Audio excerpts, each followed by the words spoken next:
ChatGPT, write a long poem in iambic pentameter about the 2022 Kansas City Chiefs. In the year 22, a tale was spun of the Kansas City Chiefs under the sun, a team of might, of courage and girth, claiming victory across the earth. Third Super Bowl victory, a tale to unfold. In Arrowhead Stadium, stories told. Bearing the helm, Coach Andy Reid guided the team with skill indeed. In honor of Dawson, a decal they bore, number 16, a legend of yore. Quarterback Patrick, a hero admired, led the Chiefs to heights aspired. Their record was strong, 14-3, a franchise record as all could see. In the west of AFC, they took first place. With vigor and mettle, they ran the race. The Chiefs made a trade as the season begun. Tyreek Hill to the Dolphins, the deal was done. To the playoffs 8 years straight, a testament to their consistent trait. In the divisional playoffs, Jaguars fell as the Chiefs' might began to swell. The Bengals next in AFC's test, but the Chiefs proved they were the best. And then the Eagles in the Super Bowl, an epic clash that took its toll. A win by 3 in a dramatic fight brought Kansas City into the light.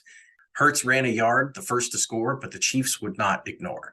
Mahomes to Kelsey, a touchdown made. The game was on, no team to fade. The Eagles led, but not for long, as Bolton's run proved them strong. The tale of triumph has more to tell of a second half where legends dwell. My search has ended, but rest assured, the Chiefs' victory is well secured. Though incomplete, the tale is grand of Kansas City, the best in the land. For full account, I suggest you seek the story of their winning streak.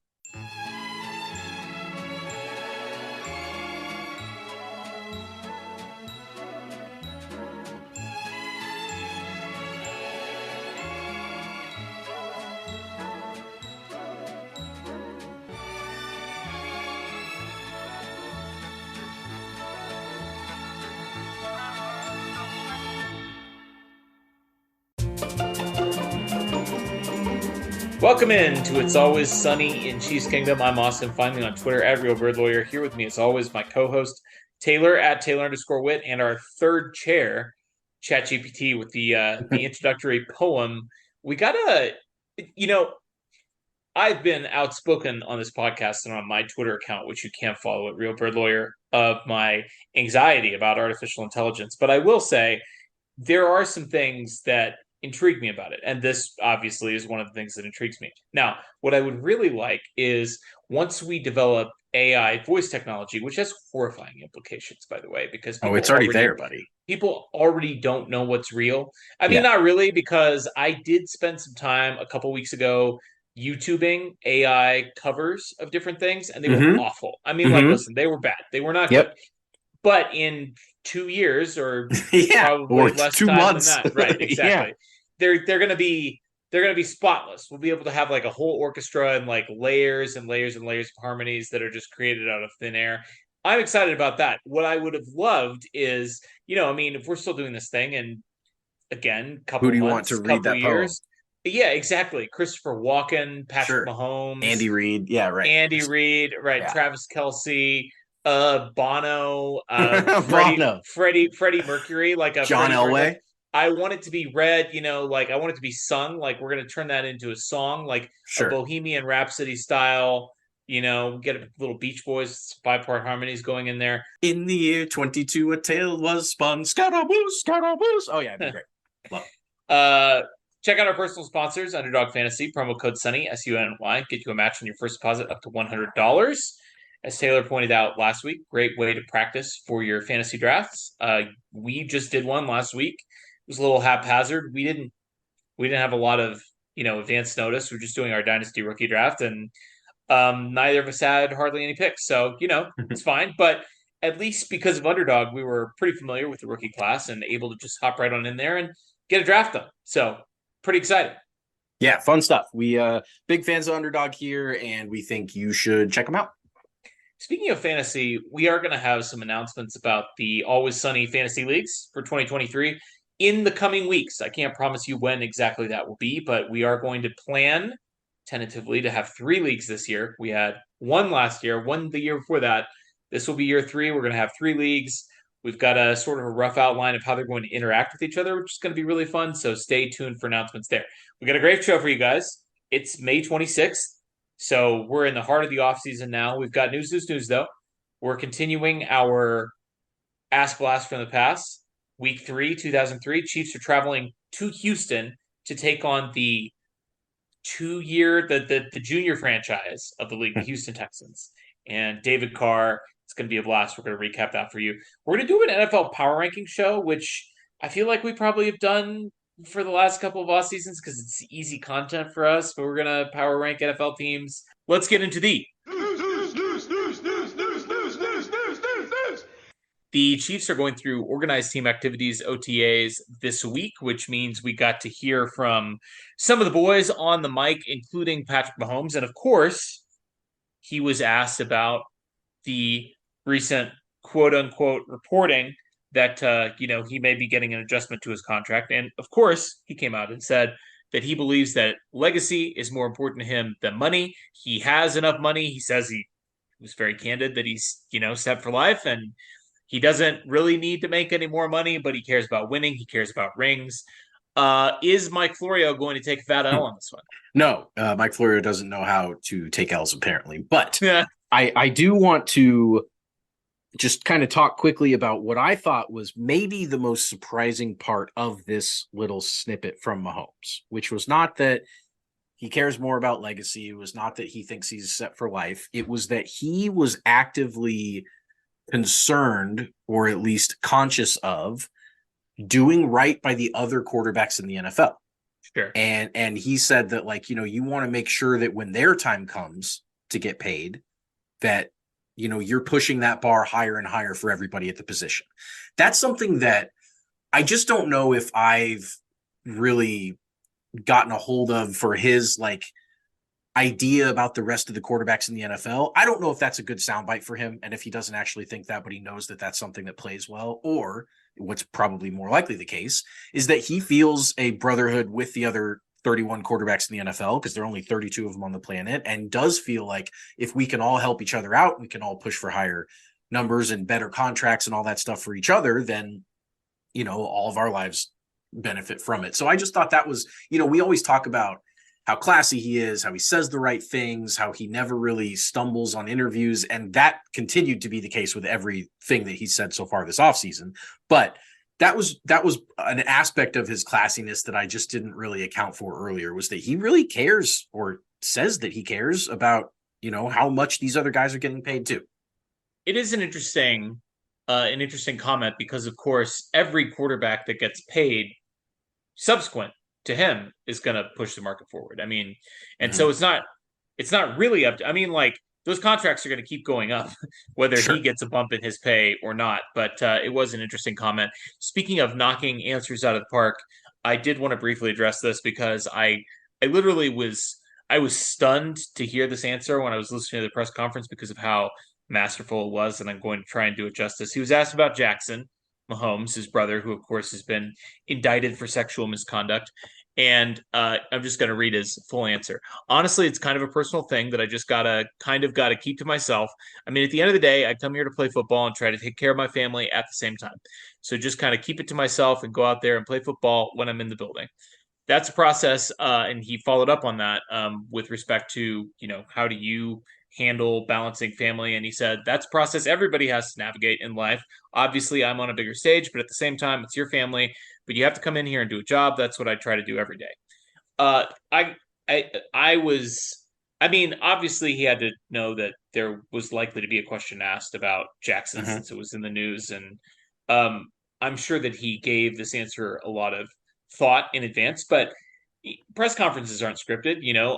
Obviously there's ways that you can tweak that question. And if you have something memorized, it can come across as unnatural, right? Like you're reading a statement. This came across as completely extemporaneous and totally unplanned, and honestly just brilliant and perfect. I mean, he did not throw Jackson under the bus. I mean, he expressed concern for his family. He responded to the question. He didn't just say dance around, no comment. Yeah. He didn't just say, I'm not going to answer that, right? He answered the question. He gave a responsive answer.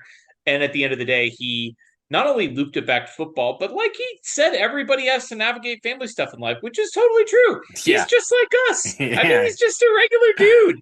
Yeah. I just it's incredible I mean, every time he gets up at the pressers and answers questions, it's a treat. Not as much of a treat as watching him on the field, but the guy's he's just smart. He just gets it. And Isn't it?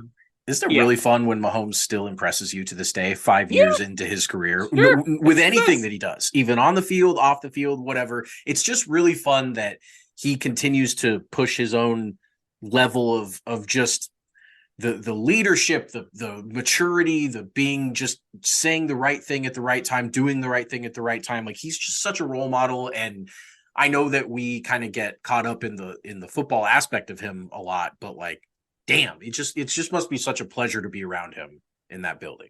Hmm. Andy Reid also on the mic. He was asked about both of the Rosses, John and Justin Ross, big and little, as he called them. Yeah. He said, I like both of the Rosses, big and little. So Justin, who is Big Ross, is coming along. He feels good. His foot feels good. The surgery that he had worked out well up to this point. He's made some nice plays for us out there. I know Pat's got trust in him. He also talked about John Ross, talked about his speed and elusiveness. The smaller Ross is extremely fast and quick. Before he got hurt, he was on a pretty good season. He was on to a pretty good season. I like what I see there too. He can move, he can skedaddle, and he's smart, which you need to be in this thing. Uh, He can skedaddle. I had forgotten about John Ross, which is wild because John Ross is my guy, Yeah, as he you is. mentioned to me before the show, before we hopped on to record. I rostered him. You know, we have a 30-man dynasty roster, and he was on my roster for a good 2 years before I finally cut him loose. And you know, I'm not saying that either of these guys that I have high expectations for either of these guys, but damn it, I, there it's hard to like for random camp bodies that Yeah. like you shouldn't have high expectations for. How can you not be hyped though about this? Because you have the guy that literally broke the combine record for the fastest 40-yard dash, okay, Yep. and was a top 10 pick, and then you have a guy who, had he been drafted as a freshman, as an 18-year-old, he would have been like a top 10 pick in the draft, right? Like, I Mm-hmm. get that a lot has happened since then, and these guys may be physically diminished and they may be shells of their former selves, or in the case of Justin Ross, they may never show anything in the NFL, but it's fun. I'm excited about the possibility of both Big and Little Ross. Yeah, it's definitely fun. And first of all, I just think that if you're not the type of person that can hope and get excited about players before they do something for your team, like I just don't really know what you're into the whole sports fandom thing for. Like, I'm not saying you got to buy into every hype train. I'm not saying that you're a sucker for, not believing in anybody. I'm just saying that like stories like this, where you've got a guy that is, John Ross is part of an exclusive club of 9 players in NFL history that were drafted ahead of Patrick Mahomes. Like Right, he's one of the, right. he was picked the pick before Patrick Mahomes, ninth overall in 2017, and then the Chiefs got Mahomes at 10. And he did, as Andy pointed out, he was on to a pretty good year before he got hurt, where it was kind of his breakout, like, oh, this is finally when we see John Ross, showing up at the NFL level, and then he gets hurt and stuff gets derailed. And that certainly happens. But he's only 27. I've seen many, many athletes at age 27 in the NFL perform at the height of their abilities. I mean, he is not old by any means. This isn't even really 30-year-old Josh Gordon, who hadn't been good in 7 years before he joins the Right. Chiefs or anything like that. Like, this is still a youngish guy. And Justin, we've talked about Justin a ton on the show. I mean, he's extremely exciting as an idea. And until that idea doesn't work out for the Chiefs, and until he does get cut or doesn't make the opening day roster or whatever, like, screw it. Why wouldn't you be excited about Justin Ross? Like, he's an awesome prospect. And I think both Rosses are a lot of fun to root for, especially at this time of the year. Yeah, just to circle back on John Ross in 2019, which, granted was 4 years ago now, but 8 games that he played in that season, he had 500 yards and three Yeah. touchdowns. So I mean, he was on pace for a 1,000-yard season, and he's had a really hard time staying healthy. And I mean, I think if you could take anything away from what Andy said, it's that both of these guys are healthy, and Yes.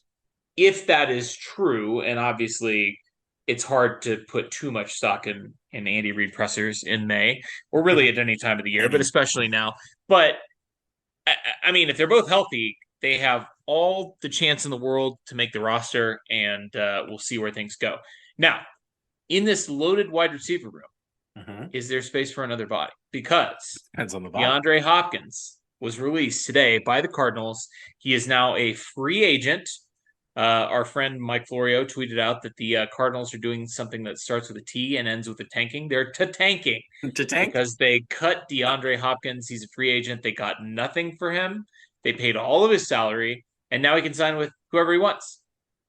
You interested? Really, I mean, yeah, for sure. You know me. You know that I want to acquire top end wide receiver talent every time it comes on the market, even if that top end talent is not, at their peak. I mean, I've been in on pretty much everybody from Julio Jones to Odell Beckham to Antonio Brown at a time. Not this time, but certainly there was a time where I was interested in bringing that guy in. I just think that risk reward in signings like this, to me, I don't find the risk to be nearly as big as some of these armchair GMs on Twitter that want to hem and haw about, the contract value and all that different stuff. Like all the teams are going to spend all their contract money every year. That's the whole point of the salary cap. This is not, I mean, the money is there to be spent on someone. And I just feel like you've got to take home run swings. You've got to take home run swings on a roster that is already built to win,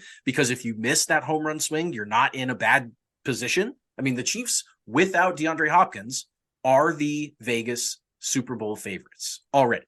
And so when you're already put in such a position of, having that much talent on your roster, go try and get a guy that's going to be insane if it works out. This would be, somebody asked me on Twitter today, would this be similar to the Patriots picking up Randy Moss in 2007? And my answer was, well, slightly different, because Randy Moss was better than DeAndre Hopkins is now, but Patrick Mahomes is better than Tom Brady was then, and both teams probably would go undefeated if that's the case. So bring it on, man. Give me Nook. Bring him now. Yeah, I mean, it's the Randy Moss thing is always tricky because obviously Randy Moss did literally nothing with the Raiders and people thought he was Yeah, washed, but also Randy Moss was like, I mean, Randy Moss, it's Randy Moss. I don't know Randy Moss's 40 time off the top of my head, but I know it was extremely fast. And Sure. Randy Moss was also 6'4", Yeah. I mean, 240. he's the greatest So wide receiver of all time. he Like was there's not only much bigger and much faster than DeAndre Hopkins. I mean, listen, that guy was an absolute freak. I think what's interesting about DeAndre Hopkins is, and we talked about Rashee Rice a couple of weeks ago. He's always been he plays bigger than he is, and he plays faster than he is. He just is a good player, and it kind of cuts both ways. I feel like you can make the argument both ways with guys like DeAndre Hopkins that don't have elite physical traits, right? You're like, well, if that yeah. guy loses a step because he's already not an elite athlete relative to most NFL wide receivers, he's done. Versus, you can make the argument the other day way where it's like this guy's never won by being the fastest guy or the biggest guy.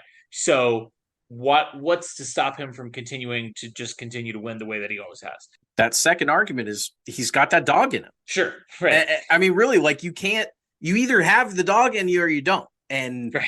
for a guy like Hopkins, I just feel like if you do believe that he just knows, the kind of intangible how to win, and he's just going to be a grinder and be out there outworking everybody and all the stuff that's not an elite physical skill, then like, how does that drop off? Like eventually, Sure. Of course, your body breaks down. Of course, you cannot continue. Even if you have a million dogs in you, you just can't continue to play in the NFL forever. But I think that he's shown a lot of that kind of like intangible quality about him, especially, I mean, early on in his career when he had jabronis thrown to him in Houston and he was still an all-pro, one of the best wide receivers in the NFL. Like, yeah, there's been some kind of stumbles in Arizona since then, but I don't know. I think he's well worth the risk. And I do also worry about where else he'll go if not Kansas City. Like, Sure. I'm pretty sure he's going to an AFC contender, and I'm pretty sure it's going to be the Bills or the Ravens or someone like that is going to immediately, not only are the Chiefs not going to get better by signing him, but someone else is going to get better and is now going to risk, beating the Chiefs or something. So I mean, I worry about that too, and I want all the talent. I want elite talent to come to Kansas City, not to go to other cities. It's crazy. It's going to be really interesting to see how this plays out because again, I'm not going to fault the guy if he wants to get paid. But fortunately, he did get paid by the Cardinals. He got No, all the that salary wasn't guaranteed. okay. They So took it he as dead money on their cap, but gotcha, but he does not get paid. $0 so far in 2023. Okay, so he in his career has won 11 games twice. The 2018 Texans, who of course then lost to the Chiefs Yep. in the 24-0 game that His became best team he's been on. 51-31. And then a couple years ago, the Cardinals, the 2021 Cardinals went 11-6, and they lost in the wild card round. He's won one playoff game in his career. So, you know, he's obviously made a lot of money, but when you were talking about literally the jabronis that he was playing with in Houston, I mean, guy's been on a lot of bad teams. He's won one playoff game in his career. He's made plenty of money. It'll be interesting to see what he decides to do. I'm not going to fault the guy, whatever decision he makes. And there may be a way for him to go to an AFC team that has more money than the Chiefs that is going to be competitive. But Sure. obviously, if he only cares about winning, he will have some interest in the Chiefs. Now, the Chiefs did have some interest in him. Albert Breer tweeted earlier today, Chiefs received permission to talk with DeAndre Hopkins earlier in the offseason, spoke to him before the draft, per sources. Contract was the hurdle, and now to do it, price would have to come way down. KC likes him, but the deal they gave Donovan Smith makes money tough. That's interesting to me because the Chiefs did not give Donovan Smith A lot. a whole lot of No. money. And you would think that, now that he's a free agent and you have a blank slate to work the contract, that you could put some void years on there, to negotiate the cap. Obviously, the Chiefs have some other ways to free up money, whether that's a Chris Jones extension, they could restructure a few other deals. But I mean, you got a blank slate with the contract. You're not working with an existing deal. So, I mean, the Saints sign people being $50 million over the salary cap all the time. I'm sure if the Chiefs really wanted to do it, they probably could figure out a way to do it. So we'll just have to see where he ends up. One final item of news, no more fullback. For the first time ever, Andy Reid is planning not to carry a dedicated fullback. He said, yeah, so the tight ends can work in that spot. We know that Noah Gray can do all of that. That's kind of where we went with it. We've got a number of tight ends who we feel comfortable with.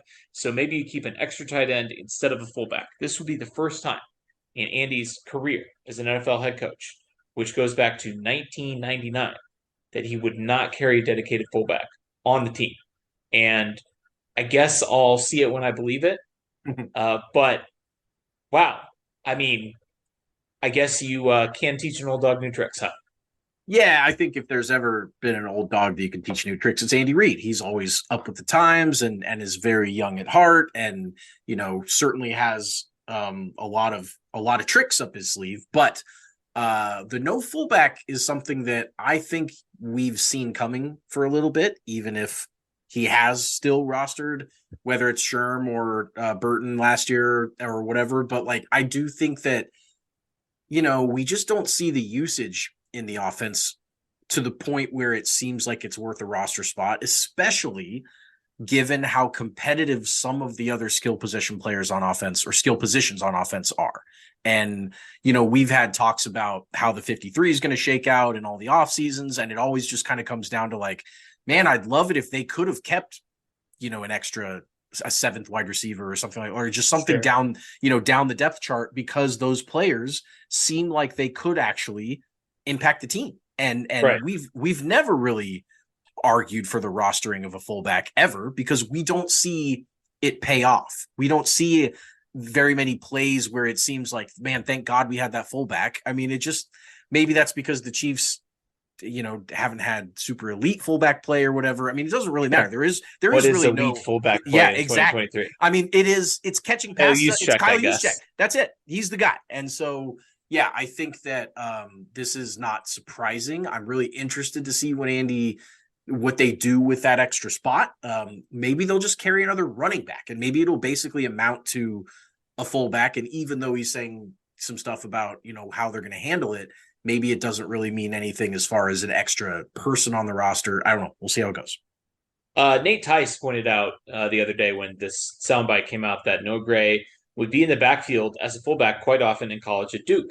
So this makes a bit of sense, and often it also opens up even more possibilities for heavy personnel for the Chiefs. So, I mean, Noah Gray does have obviously some experience playing fullback in Hmm. addition to playing tight end, and obviously he's done the the Wildcat quarterback sneak thing Yeah. before. So he's got some reps under his belt doing that. So it'll be interesting to see what the Chiefs do. But it certainly looks like that is the way that they are leaning. Let's now transition back to a time when fullbacks ruled the earth. It was 20 years ago, 2003. Well Boy, done. you want to talk about elite fullbacks. Tony Richardson, Lorenzo Mm. Neal, those Mike are the first Allstott. two. Sure. Yeah, there you go. We just I named mean, Mike three. Allstott was a superstar. We just named three elite fullbacks off the top of our head. It was a Name different three time. fullbacks in the NFL right now. I can't. Kyle Juszczyk.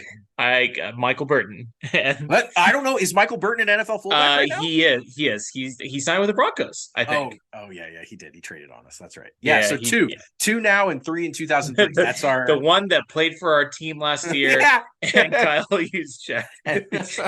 Sure. So let's spin it back here. Week 3, this is the Chiefs traveling for the first time. So on the road at Houston. Just to kind of set the stage here, this was the first full replay that we were able to watch in our journey back in time. We had a full game with commercials and a really irritating like VHS Buzz. recording buzz. Yeah, buzz. That's exactly what it is. Bug. In the background, which was just fantastic. It actually didn't bother me that much.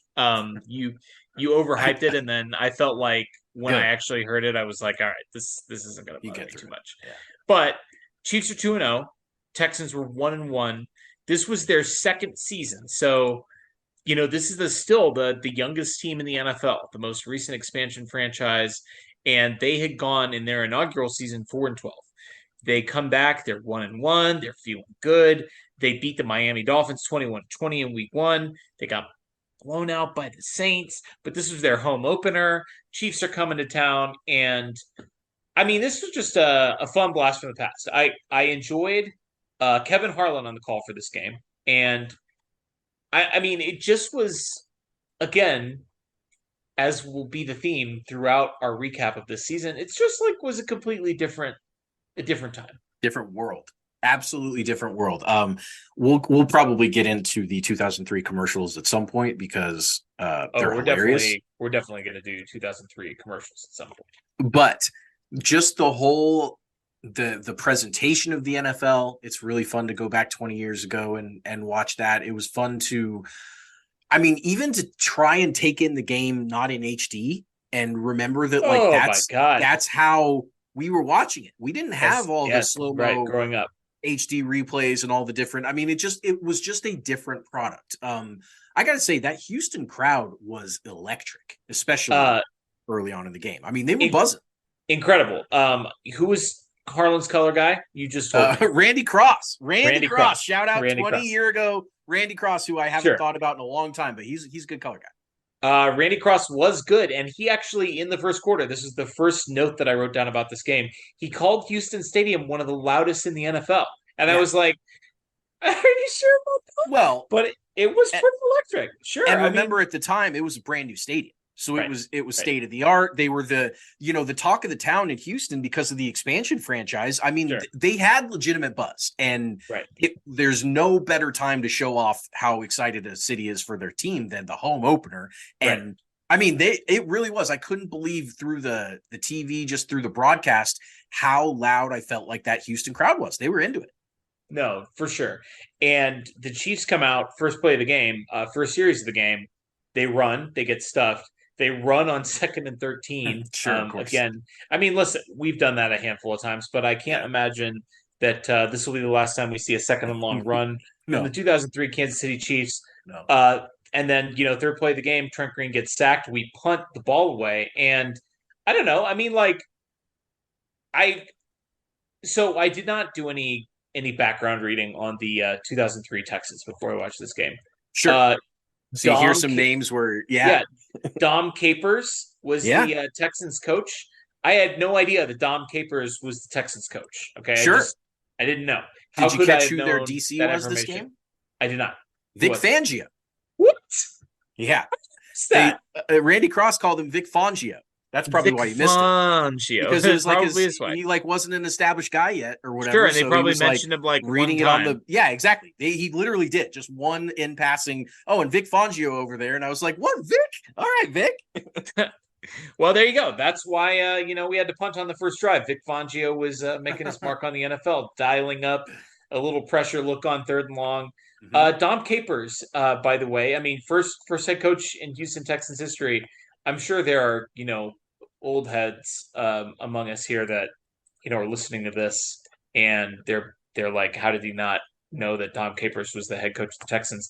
I mean, this guy was the head coach of the Texans for 4 years, and I didn't know. I had no idea. Well, that's what ass blasting from the past will get you. It'll get you some nuggets. Real nuggets. So this was David Carr's obviously second season, and this was one of the most enjoyable parts of the game for me, was watching David Carr play. Completely. Because he was the number 1 overall pick, obviously, in the 2002 draft. And we all know, the story of David Carr, it's a cautionary tale, in the NFL. Like, how can you ruin a mega hype quarterback prospect through bad play and bad roster construction and so on and so forth? But he threw a touchdown in the first half of this game, which was his first touchdown pass since mid-November of the previous year. So he had gone like 9 games or something like that without throwing a touchdown pass until he threw one in the first half against the Chiefs. And, he made some good throws in there. I don't know that as much as we obviously like to dunk on the Cars, he looked like an NFL quarterback out there. Yeah, he was fine. There was actually, he threaded one in on their first drive on 3rd down to rookie sensation Andre Johnson. Oh, we're going to talk about Andre. Yeah, we are for sure. And when he threw that pass, I was kind of like, okay, David Carr. Like, I know it was a shitty 3-and-out opening drive for you guys, but like at least that ball had some potential on it. He definitely didn't look great, but part of that was also dealing with a expansion roster and dealing with a little bit of a talent deficit all around him on both sides of the ball, frankly. And he was okay. I definitely think that the hype for him did not seem warranted, regardless of the people around him. I mean, he didn't look like he should have been drafted 1-1, but he also didn't look like he'd be out of the NFL pretty soon after that without a ton to his name. He stuck around. Hey, he got a solid 4 seasons in. He got his Super Bowl ring as backup. I mean, 4 seasons with the Texans. And, I just was looking back at his page here while we were kind of getting ready for the show, and he led the NFL in completion percentage in 2006. Excuse me, I said 4 seasons, 5 seasons with the Texans. I mean, completion percentage. Attaboy. Yeah. Which is funny because longtime listeners of the show, this is a deep cut, but Jace Frost was a big fan. I was just thinking of Jace. Thinking of Jace. I don't know. Jace was in attendance in this game. I don't know if we can make a connection. We will talk about Jace in just a moment, but I did want to point out as well for our listeners that are unaware, David Carr's middle name is Duke. David Duke. I was looking back at his page, David Duke, and those of you who don't know, David Duke is an infamous white supremacist who was leader of the Ku Klux Klan in the late 70s when David Carr was born and named. So just an interesting little coincidence there. But let's talk about Jace Frost. Let's talk about little brother Derek, because little brother Derek was in attendance in this game and he got a ton of pop. Yeah. I mean, he was mentioned on the broadcast not necessarily by name, but 12-year-old brother times. Right. Yes. Yeah. Randy Cross was talking about how I was talking to David before the game about how excited he was for his family to be in attendance. And I mentioned, first of all, I thought this was a really weird question. He said, I asked him, how many other guys in the NFL do you think have 12-year-old brothers running around? Yeah. And I was like, what, fucking all of them? They're in their 20s. Are you telling me that nobody else has a sibling that's 10 years younger than them. Sure, That's the right. weirdest. That's not abnormal. But anyway, that was just a kind of an It aside was that I thought really was weird. funny. But yeah, they had Derek up on the jumbotron when David threw his first touchdown, and he was decked out in all of his Derek gear. And I don't think he had quite discovered Guyliner yet, because he seemed like pretty normal face makeup for a 12-year-old. It wasn't in as much, I guess, in 2003, maybe, but sure. Yeah, Lincoln Park hadn't quite hit it huge yet. So, sure. But yeah, it was funny that they kept cutting to the family. First of all, did you note David's mom, Derek's mom, also? Like, she just looked hilarious. She looked like a cartoon character. She looked like someone that should have been in Rugrats instead of like. She did, and Rugrats was big in the early 2000s. So her look big Rugrats hair. Her look may have been influenced by the Rugrats, but I also thought it was funny that Randy Cross talked about, having a younger brother who could be your biggest fan, which again, like, all younger brothers. Yeah, exactly. A lot of them. Number one, every family member is going to be the biggest fan of their sibling who is an NFL athlete, whether it's their son, their brother. Yeah, right. Exactly. But it also was funny. I mean, it hit a little bit differently, despite the fact that it was a bizarre comment to make. It did hit a little bit differently given what we know about the Carr family now and their subsequent history. So that was very funny. Let's talk about Andre Johnson in this game. I mean, not a Chief, but this was Andre Johnson's rookie season, and he caught his first 2 NFL touchdown passes in this game. And he came up in the context of, I saw a tweet the other day about Justin Jefferson, who obviously led the NFL in receiving last year. Mm-hmm. And, it was just a tweet that was like, can Justin Jefferson repeat? Do you know how many wide receivers have led the league back-to-back in receiving yards since 2000? So no Jerry Rice, who was going to be my first guest there. But since 2000, how many? Yes. Is it 2? It's 3. It's 3. But it's not. I mean, it's Antonio Brown. It's probably that's one. right. That's right. And let me think who the other one might be. I'll go Marvin Harrison. That I think is correct, and I'm going to look this up really quick. But then, thought you had the list. Okay. No, I was going to have the list. This is a little bit unprofessional, but it's fine. It was actually. Oh my God, these are the only players to do it ever. Wow. So you said since 2000, yes, but we're just going to have to pivot. There's literally only 3 players that have ever done it in the history of the NFL. 3 wide receivers. Yes, and Jerry Rice lead the league. Jerry Rice is one. So you nailed that. Jerry Rice, by the way, did it 3 years in a row in the 90s, and also did it in 89 and 90. So he went back to back in 89 and 90, and then went 93, 94, and 95. Pretty much his whole career. Yeah. So Calvin Johnson is the other one to do it. Calvin, sure, of course, makes sense. Andre Johnson in 2008. Calvin, Andre Johnson, and Jerry Rice are the only 3? Yes. Huh. Pretty cool. Andre Johnson. Look at him. Was amazing. Good company. And he was really good in this game. I mean, he mossed our DBs a couple of times in this game. Yes. Yeah. I mean, good player. And I just felt like we had to mention him since, he certainly mossed Dexter McLeon on one that I remember that was just stupid. And I mean, he finished this game with 100 yards and 2 touchdowns. He looked like, already like he was ready for the league. Let's talk about the Chiefs for a second, because they were in the first half, the half that I think you and I both were a little bit more locked in on the actual, like, the ebb and flow of the game, because in the second half, as we'll talk about, Chiefs run away from it. But in the first half, they ran this sort of like jumbo offense, I would say. Now, maybe this was partly just watching a 2003 football game in 2023. Maybe I just saw every play and was like, boy, they're just really bully balling. But they obviously had one of the greatest lines in NFL history. They had a scoring machine in Priest Holmes, and really the wide receiver talent looks a lot like maybe what we'd be looking at for the 2023 Chiefs, where, like, you've got Kennison and Morton and Dante Hall, who've all got their kind of their bits, but they're not superstars by any means. Now you have Tony Gonzalez, which is the Travis Kelce equivalent. Like there's definitely some analogies there, but this team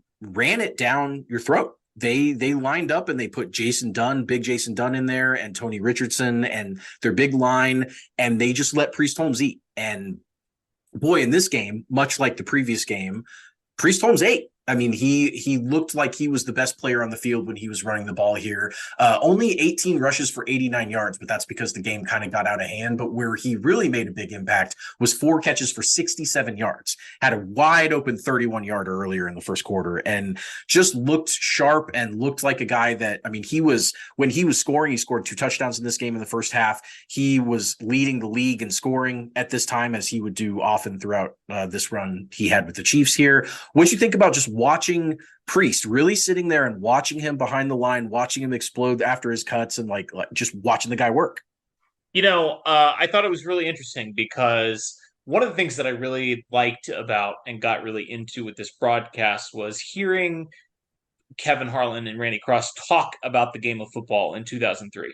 And I thought Randy Cross made a really interesting observation where after, Priest pulled off, a sneaky little cut and picked up some yardage that maybe he wouldn't, another back wouldn't have gotten. He said, look, this is probably the best offensive line in the league, but it's also hard to say that there's another running back in the league that can do what this guy does, and that's as good as this guy. And I thought that was surprising nuance that I was not expecting to find. Dude, I'm telling you, Randy Cross was the dude of a 2003 football game. I mean, because I think it's hard for us in 2023. One of the things that I think is really hard to contextualize, for sure, in general, is line play. But how do you know how good an offensive line from 20 years ago was? Now, in this case, we know it was a great offensive line because it's literally one of the greatest offensive lines of all time. But how could you tell? If I asked you who had the second best offensive line in 2003, how would you know? And where would you even start? And aside from crunching games and stuff like that, I mean, it's not an aspect of the game that fills up the box score. So how are you going? And you could look at things like Pro Bowls and All Pros, but that's not necessarily going to tell you who the best 5 are. It's going to tell you who maybe the best left tackle is, assuming that the voters got it right that year. Which is kind of a big assumption. It is a big assumption. So I thought it was really interesting to get to watch a full game of Priest operating behind the line and, get a sense of what he was bringing to the table on top of the fact that this was the most dominant offensive line in the league, bar none. And he was great. He was great. He was awesome. And you could tell that the Chiefs knew it and relied on him. And I mean, he was the focal point in the offense in a way that the Chiefs, or really a lot of NFL teams outside of the Titans or someone recently with Derrick Henry, you just don't see very often these days, where the running back is the dude. Everyone knows it. Every time the ball is snapped, you immediately watch the running back to see what he's going to do with it. That's just kind of the way that this Chiefs team was built. Despite this team coming off of a year in 2002 where they were the highest scoring team in the league, and in 2003, obviously, they continued that on and actually scored slightly more points per game. So you expect it to kind of be looking like the 99 Rams. You expect it to look in this high flying spread offense, throwing a bunch. And while Trent was effective throwing the ball, this was not a high flying team. This was they are going to get down in the mud with you and just beat you to death. They're just going to absolutely, it was an old school mentality on offense. And that's something that, as a fan that grew up watching that team, I don't think I had enough perspective at that time to really be oh, these guys are old schooling it and it's working. And I just remember they scored a shitload of points, and obviously some return luck and some stuff that we'll talk about there. But watching the actual progression of the offense, they just wanted to line you up with 2 tight ends and a fullback and just punch it down your throat. And you literally couldn't do anything to stop it. So the game goes back and forth. After the Chiefs and Texans trade punts, then Priest knocks one in early. And then Andre, as we talked about, scored his first career touchdown on that 43-yarder by David Carr. And then right before the half, the Chiefs are driving down. They've got a 3rd down that the Texans extend the drive with a defensive penalty, which you Yeah. never want to do. They roughed the passer on a 3rd and 12 that only went for Yeah, 5 yards want with to talk. 49 I want to talk seconds. about this. I Let's want to do it. talk about this for a second because we have the benefit of watching the entire game, and Yeah. This is another. I'm sure this is going to come up more than once. I'm going to try and flag it every time that it does. But this relates to. I mean, it relates in a way as so many things on this podcast do to John Elway Yeah, I was gonna say. because because people tell me all the time, Patrick Mahomes couldn't play John Elway's day. You were allowed to knock the shit out of the quarterback. You could knock him unconscious. And listen, I'm not saying that was not generally true. Okay, like Sure. certainly the game was more violent then than it is now. There's no doubt about that. Yes. However, the idea that you could do whatever you wanted to the quarterback is false because on this critical 3rd down, where the Chiefs gained 5 of the 12 yards they needed to extend the drive and avoid kicking a field goal, which they undoubtedly would have done. The teams don't go for it on 4th down, 4th and 7. 4th and 7. When you're in easy field goal range, no way, you're taking the points there. Yeah. Trent Green just got basically 2 hands shoved about a second after he threw the ball, and Houston gets called for roughing, and Randy Cross was on his high horse for a good 2 minutes after this happened. He was. Where he said, this call is soft. They shouldn't make this call inside of, in this situation. Trent should get an Emmy. Inside of 2 minutes, Trent should get an Emmy for that. And to be clear, Trent flopped, and flopping was like, 2003, it's not like that was part of the lexicon. I mean, I remember. Even know if Trent flopped. Well, I think he did. I don't know. Go back and watch it again. Okay. We can have a difference of opinion about this, but I remember. 2003. This was a couple years before I started watching the NBA, and I watched the NBA for pretty closely for about 7 or 8 years when I was living in Texas during undergrad and law school, watching the Spurs. And people like even in the NBA, it was a relatively recent phenomenon. I mean, what I remember as a Spurs fan is that everybody sort of like came after Manu Ginobili for being a big flopper, and before him it was like Hato Turkoglu. It was of course the foreigners, the foreign players coming in with their flopping ways. Yes, their European basketball ways. Right, yeah, totally. Right, exactly. Their Euro basketball ways, with their flops and their acting and their cigarettes, their mid-range jumpers and their bald spots. Yeah, but all that to say that the game was soft in 2003. It's always been soft, and there have always been bad calls. The officiating has always been bad, and it's a sport where the referees have always been asked to make judgment calls in real time, and they frequently get those calls wrong. And anybody that tells you that, like, the sport, like X athlete couldn't play in Y era.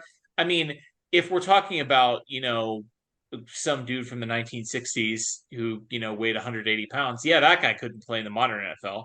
But like, yes, going forward is extremely hard to do because of the increase in athleticism. Going backwards, like, first of all, you don't think if Mahomes is getting hit every practice the way that they were getting hit in the 90s or whatever, like, he's a tough kid. He would just adjust. And I mean, like, all those he guys, literally played hurt like 30% of his career. It's not like the guys back then were any tougher.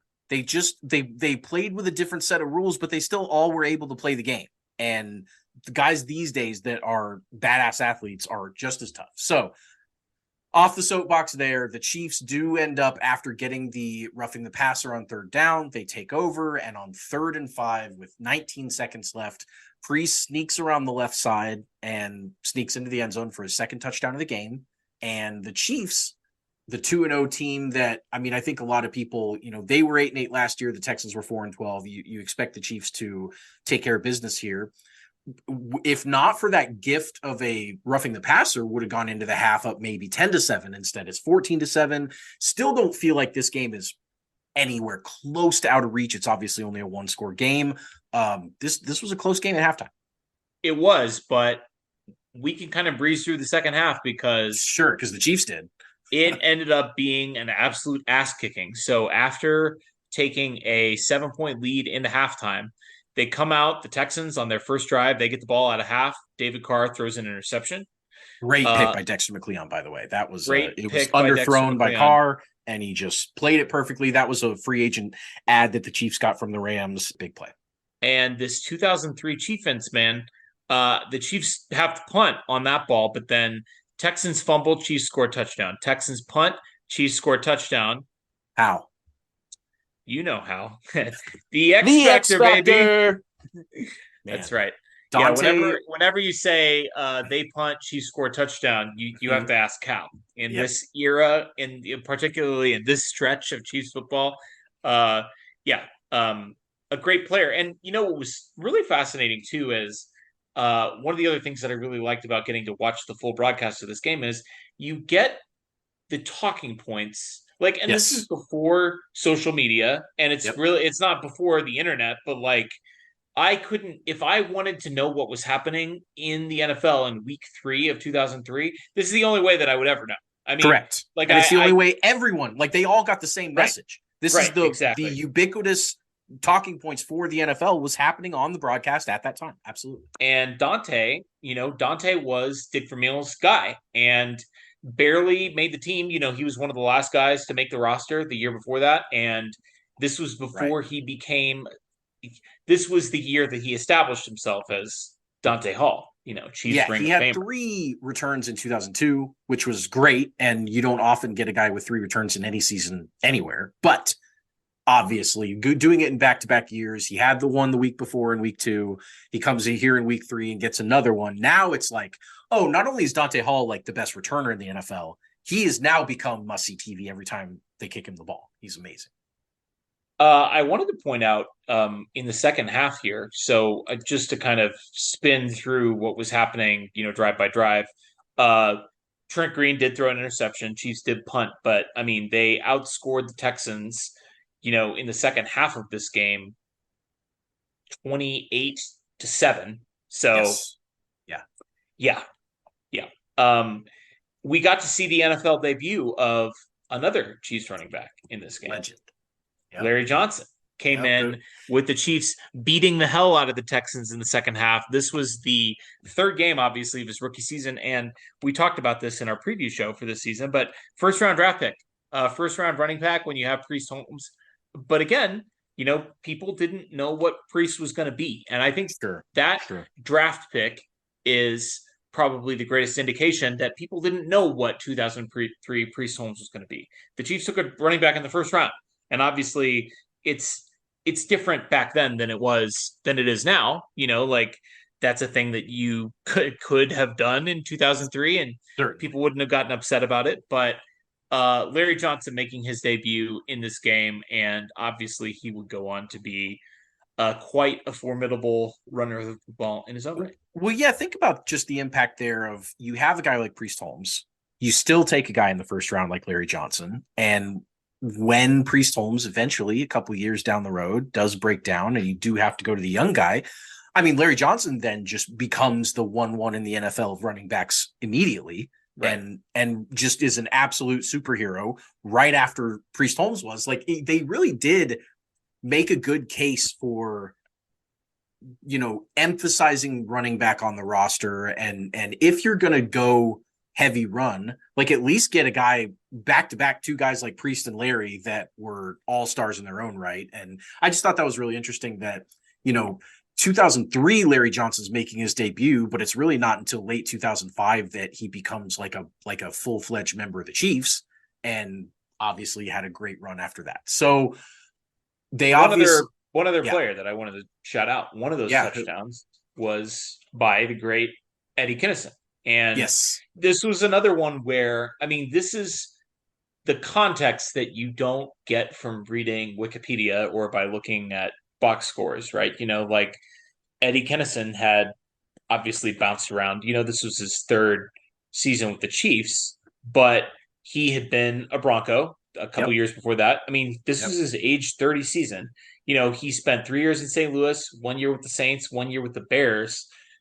He was with the Broncos for 8 games, and then he ended up with the Chiefs in 2001. You know, the year before that, he had 900 yards. But, you know, he looked great in this game. He actually left with an injury in this game, came back to score the touchdown. And, you know, I mean, before there was before Tyreek Hill, if you were making an all millennium Yes. of Chiefs wide receivers, it was like Dwayne Bowe and Eddie Dwayne Bowe Kennison. and Eddie Kinnison, Absolutely. I mean, and I think that that's those were the guys.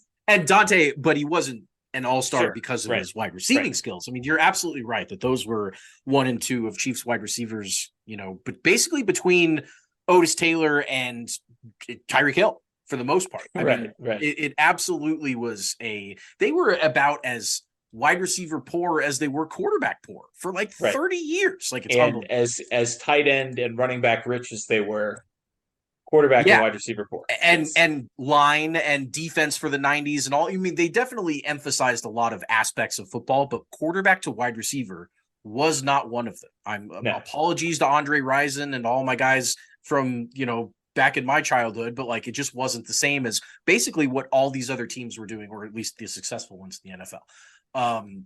But they kicked the Texans' ass in this game. They absolutely, after only being up 7, they win this game, which is remarkable that they put up 42 points despite running this kind of bully ball big boy offense that they were running, but they beat them 42-14. And the defense came up with 4 Houston turnovers, which if you're going to be a Greg Robinson defense and you're going to maybe not necessarily have the most talent from top to bottom, you got to get the turnovers. We talked about that in the 2003 season preview, but you've got to be able to come up with the ball and give it back to this offense that's putting up 40 points a game. Like that's such a huge part of being successful with a shitty defense. And that's what they're able to do. And really, I say shitty defense, but at this point in the season, 3 games in, they're anything the but 85 Bears. They were dominant. They were absolutely dominant at this point. And, you look at the first week, 27-14, the second week, 41-20, and the third week, 42-14. They are running through these opponents, and just kind of the momentum for the Chiefs after this game to be 3-0 after a year where they were never more than a game above 500.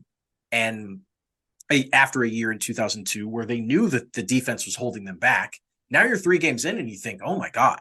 First of all, big free agent acquisition, Vonnie Holiday, who we pointed out had 3 big sacks in week 1 and was surely going to be chasing down the single season sack record, does pick up sack number 4 in game number 3 in this one. So he's now sitting. I mean, they're got to be thinking we hit a home run with that free agent hire. Strahan is quaking in his boots. Well, didn't Strahan get it after this year? I think he actually might have. I think he did. I think it was he actually might have. Who did Strahan beat for that record? Was it LT? It was maybe a Packer, or maybe it was. Oh LT. no, maybe it was LT. He actually set the sack record in 2001. So he's in one. Is that what you said? 2001. Recently set sack record of 22 and a half set in 2001. Well, good for Vonnie Holiday because he's got. It's amazing that Michael Strahan only kept that record for 2 years. It is. Vonnie's sitting there with 4 through 3 games. If you play 16 games, you're looking at 19, 20, maybe 21 sacks right there, just on that pace. Right. So exactly. Other than that, Dexter McCleon, who I mentioned earlier, had that great pick. He was a free agent acquisition. Sean Barber was lighting it up as the middle linebacker, had 9 combined tackles in this game, but really just watching that game, he also forced a fumble. It was kind of reminiscent to me of the attitude change that the 2019 Chiefs had, where, you bring in a couple free agents. Those free agents have got a little bit of swagger with them. They bring about this whole attitude of like, I know we were shitty last year. That's what the 19 team was saying about the 18 team, just like the 03 team was saying about the 02 team. But we've got a new plan. We've got some guys in here that know how to ball, and we're going to go out there and support our high-flying offense. Like just tons of similarities there. And through 3 games, that was exactly what they were doing. The Chiefs moved to 3-0. Any final thoughts on the 2003 Chiefs so far? Yeah, let's do awards really quickly. 5-star man. 5-star man. 5-star man. Priest again. Priest Holmes was awesome in this game.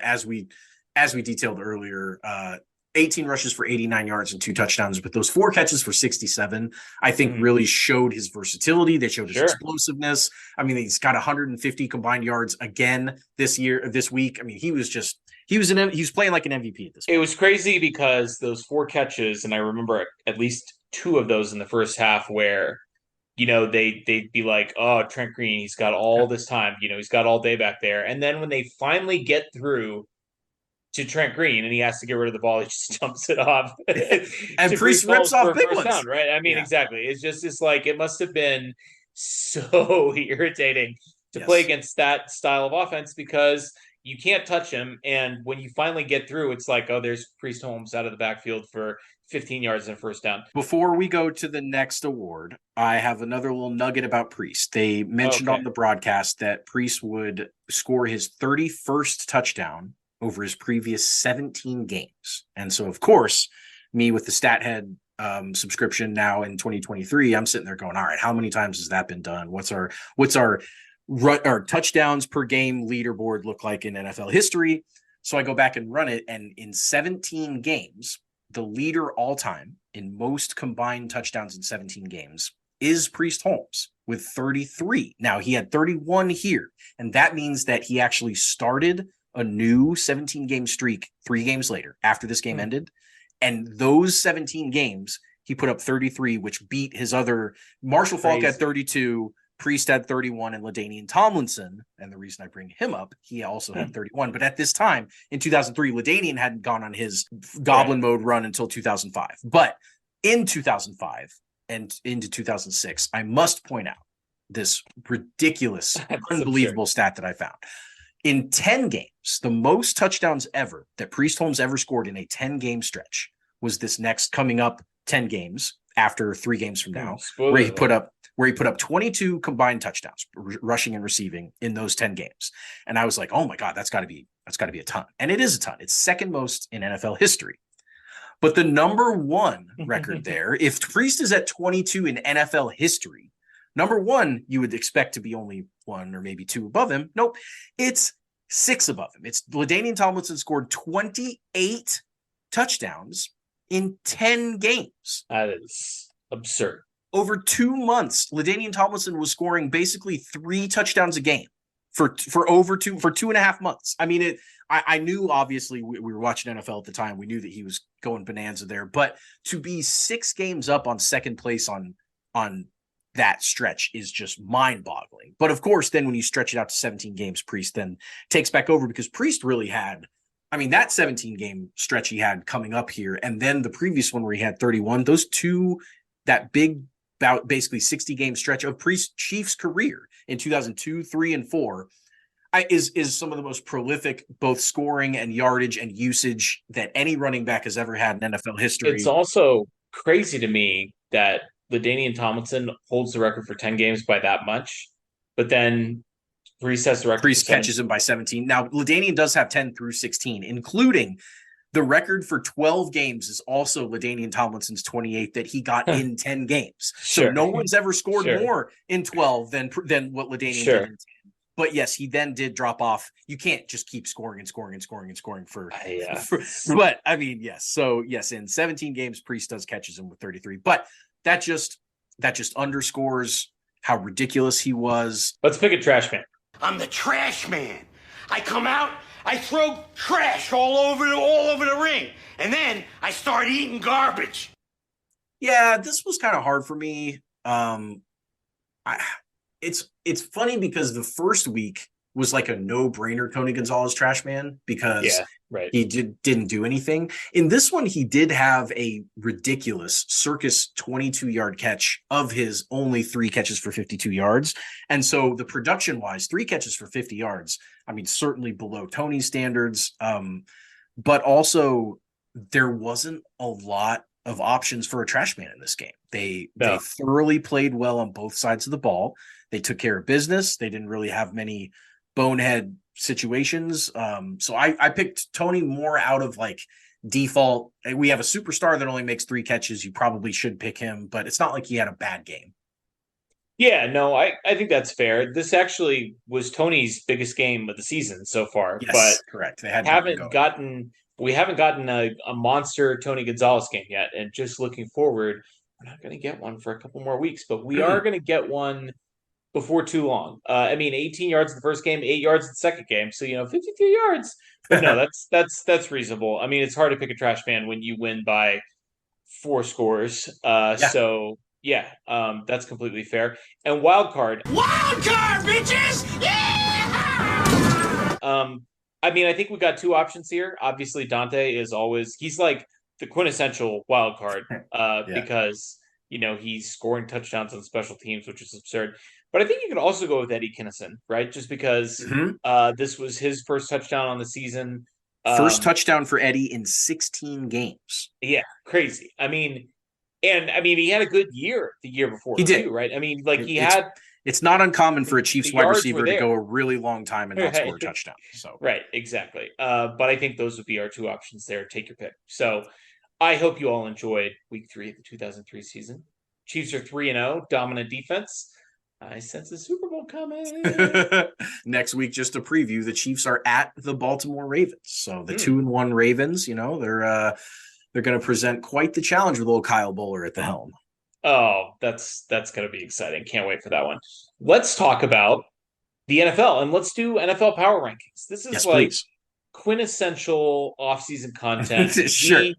We obviously don't do this on a regular basis because this is primarily a Chiefs podcast, but it's fun for us to flex our national knowledge, and that's what we're going to do in this podcast. So I figured what we could do here is let's kind of maybe go in like groups of 5 here, and you give me your bottom 5, 32 to 28.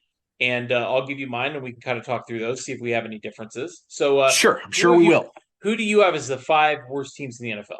So as you'll note in the rest of my rankings, I based mine very heavily on the ranking of their starting quarterback. Not always exclusively, but I certainly kept that as like my go-to for a metric to use when all else fails. I just looked at who was under center and I tried to say, okay, I don't think that guy's very good, etc., or I think he's very good.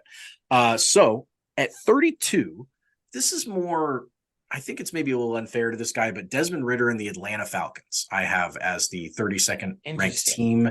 And I don't really believe in a lot of stuff. I guess we'll go into all the teams in a second. 31, I have the Cardinals and the Kyler Murray-less Cardinals for a while. Yeah. And then even with him in there, I mean, they haven't been lighting the world on fire for a while. No. At 30, I have Houston and CJ Stroud. I'm going to say they're starting quarterback, even though we are ranking the teams, but just to kind of put some perspective on that. Sure, but for you, it's just it's a quarterback-driven league. So it is. It certainly is. At 29, I have Washington and Sam Howell and the Commanders. I just don't really know what they've got there. And then at 28, I have got Baker Mayfield and the Tampa Bay Bucks. Okay, so this is really interesting. So we have a couple of differences here. And I did take a much more holistic approach to ranking these teams. But when you said the names of these quarterbacks out loud, right? I got really nervous. When you were like Desmond Ridder, I was like, oh shit, how high do I have Atlanta? Right. And then when you said Sam Howell, I was like, oh my God, how high did I rank Washington? So here's my bottom 5. I had Arizona at 32. I had Tampa at 31. And I've got them at 28, similar. Sure, right. I mean, I had Arizona at 31. Right, we've got similar rankings there. I think Arizona, top to bottom, is the worst team in the NFL, even if Kyler was healthy. They're very bad. I mean, they also don't seem like they're incentivized to win right now. No, like they definitely are. They cut Hopkins. They're shooting starts with the T, ends with tanking. They're to tanking. So they hired Jonathan Gannon. They tampered to get Jonathan Gannon. 30, we both had Houston. I had Houston as well. 29, I had Chicago, and 28, I had the Las Vegas Raiders. So pretty good, especially if Jimmy G's going to miss some time. He just had foot surgery. If they're going to start off with not Jimmy G, Jared Stidham, or no, not Jared Stidham. He's a Bronco. No, he's a Bronco. Oh my God, who's the Raiders' backup quarterback? It's I guess we'll have to put a pin in that and come up with it. Who knows? Who knows? Certainly not me. So why don't you talk about Chicago and Vegas, kind of why you have them down that low? Yeah, I mean, I think with Chicago, like I see the plan. They were the worst team in the NFL last year. Do you know that their coach is Matt Eberflus? I know all NFL coaches. I understand that, but like, what is his role? What is he good at? He was the Colts defensive coordinator a couple years ago. They had the worst defense in the NFL last year. I'm just saying their defense has not been good. I think a lot of this, obviously, where they end up next year depends on Justin Fields.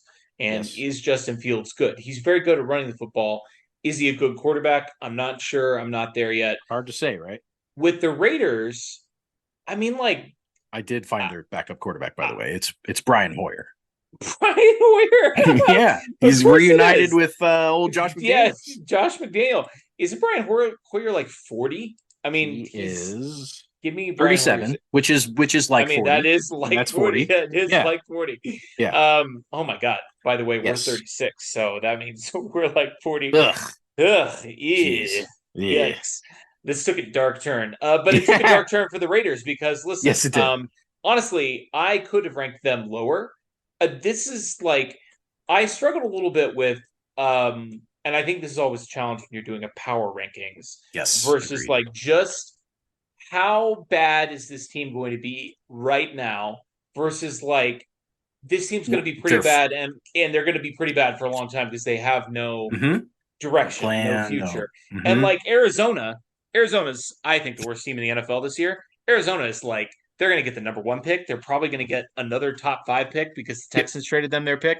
Like they're going to be stacked in a couple of years if they do this rebuild the right way.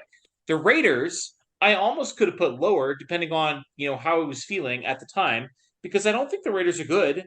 And they also, what is their plan? I mean, like what's ever been their plan? I mean, they're as defunct of an organization as there is in sports. Really. They made no notable free agent signings. Their defense has been awful for 23 years. Yeah, right. And I was going to say, how far back are you going to go? Sure, it's bad. I know they made a Super Bowl in 2002, and I assume their defense was pretty good. That was off of Rich Gannon and the offense. Sure, I mean, their defense wasn't that good that year. That was their offense. Sure.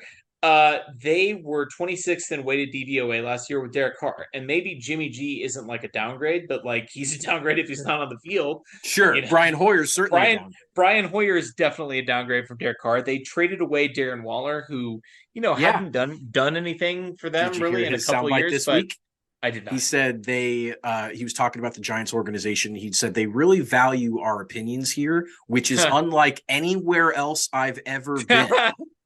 Like, we all know you've been on one team, Darren, but I thought that was really fun. Incredible. Well, do you want to spin forward to the next 5? Yes. So my next 5 after 28. So we're now going to go 27 to 22.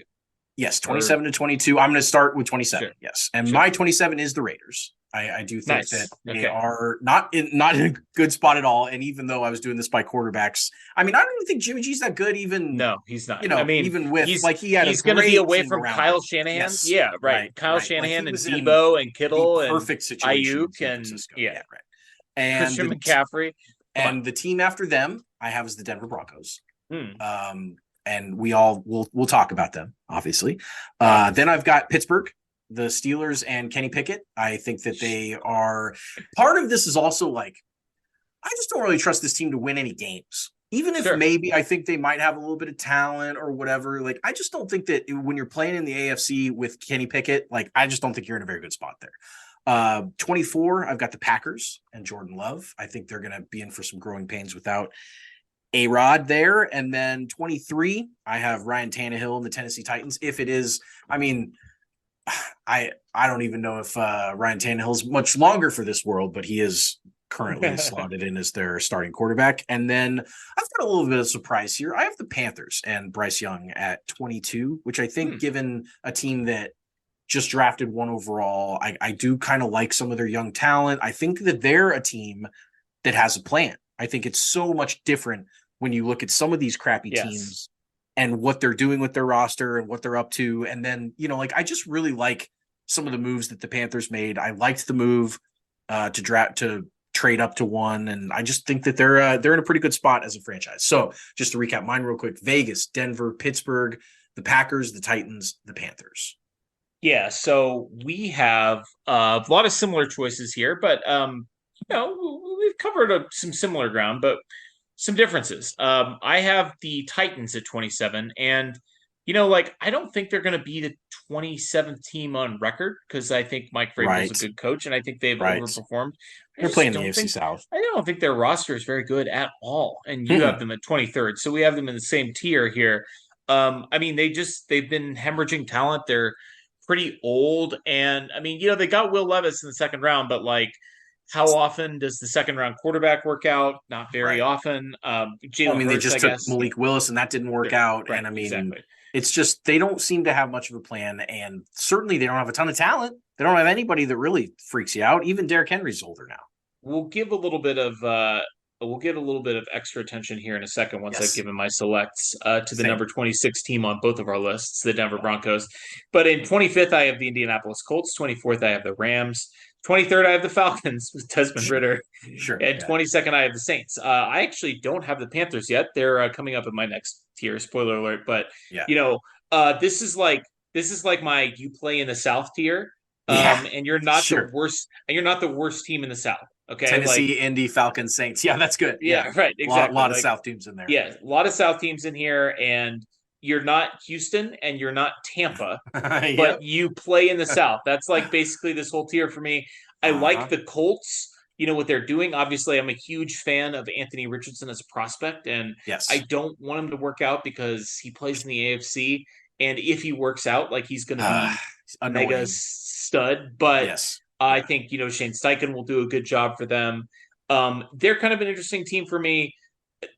The rest of these teams play in the South, or they're the Broncos, or they're the Rams. And the Rams, I don't know. I mean, the Rams were awful last year. They probably are not going to be the 24th team in the NFL, especially if Stafford is back to his normal self. That's the big question, though. Nobody knows if he's going to be back to his normal self. It is a big question. So let's talk about the 26th team on both of our power ranking lists, and that's the Denver Broncos. Yeah. What made you decide to place the Broncos 26th? Well, again, as I review these teams, and other than just looking at their starting quarterback, which is long exhausted on this pod of what we think of Russell Wilson and how washed he is, etc.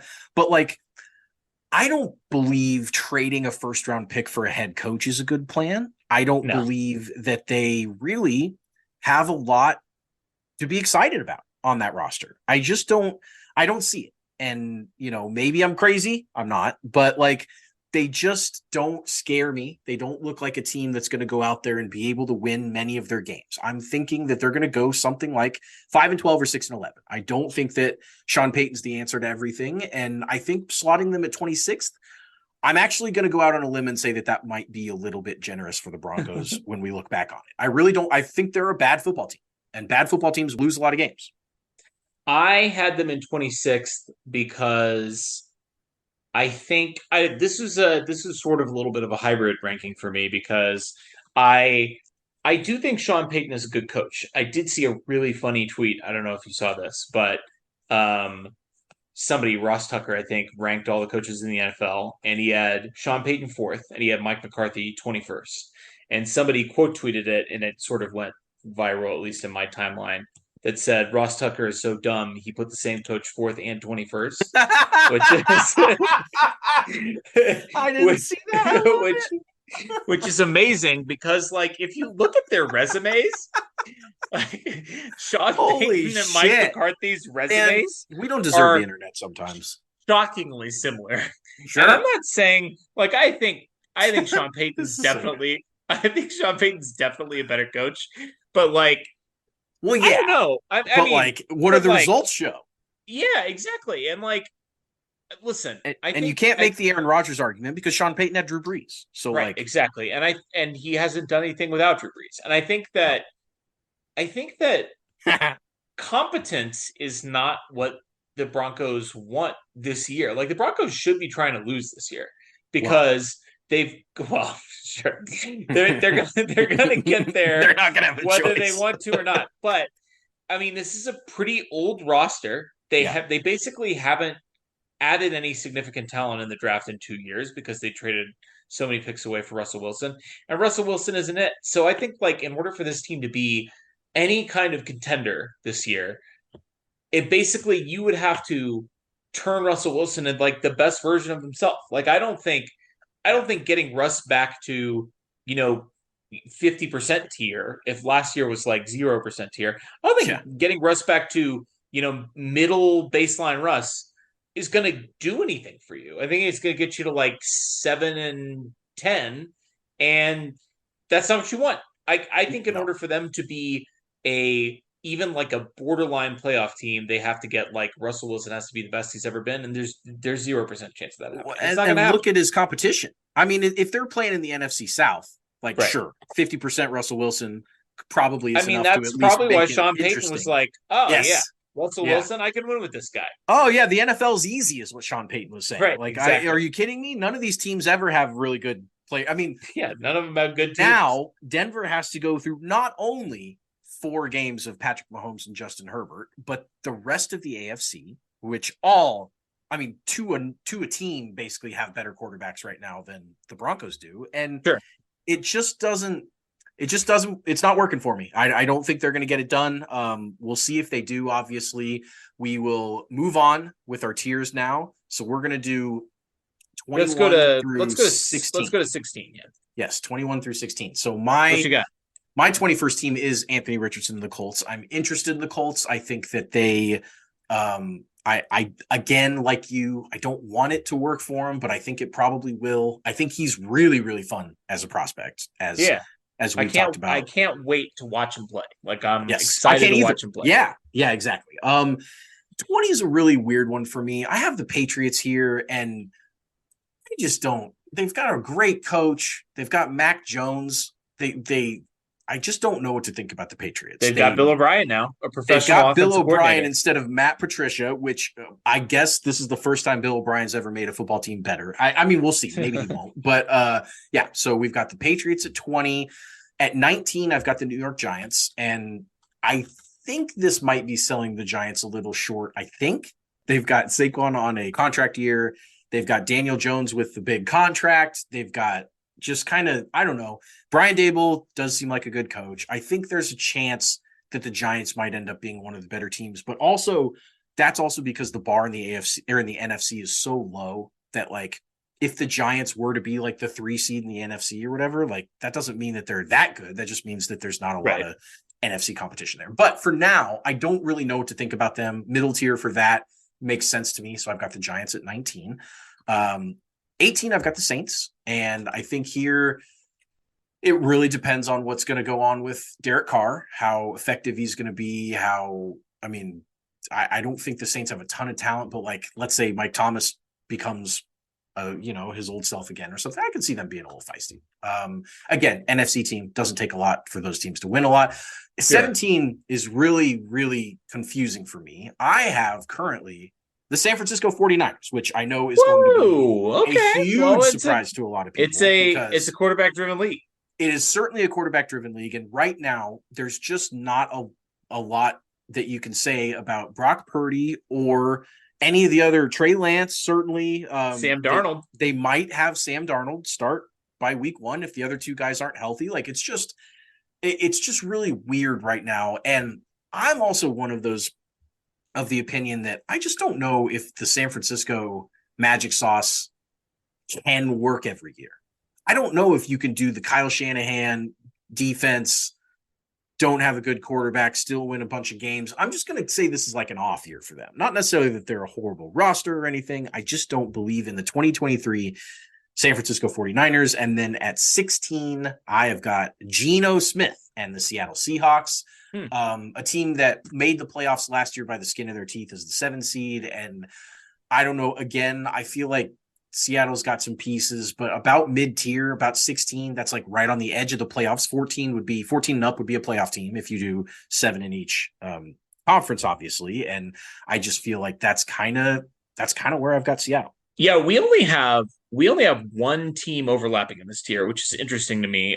But we've talked about a lot of these squads. I have the Commanders at 21, the Panthers at 20, the Vikings at 19, the Giants at 18, the Browns at 17, and the Green Bay Packers at 16. So obviously some of those you've already checked off your list, the Commanders, the Panthers, the Packers, and we both have Giants in this tier. You have them at 19, I have them at 18. So, I mean, we're pretty much on the same page there. This is an interesting tier because I think this middle of the pack here, I think the reason our rankings are so different is because you've taken more of a quarterback-centric approach. Yeah. And I've taken a more holistic approach. And I think there are a lot of quarterback questions in this tier, but the reason I have some of these teams in here is because I think, the rosters could elevate a little bit. I think the hardest team for me to rank probably in this whole exercise is the Browns, who I have at 17, and I'll be curious to see how high you put them because, Deshaun Watson was bad last year, and Yeah, it was his they ain't much higher than this, buddy. Yeah, well, I figured. But that roster is okay, and I feel like if Deshaun Watson was peak Deshaun Watson, like Sure. that's a top 10 team. He was a top 5 quarterback at one point, just not that point.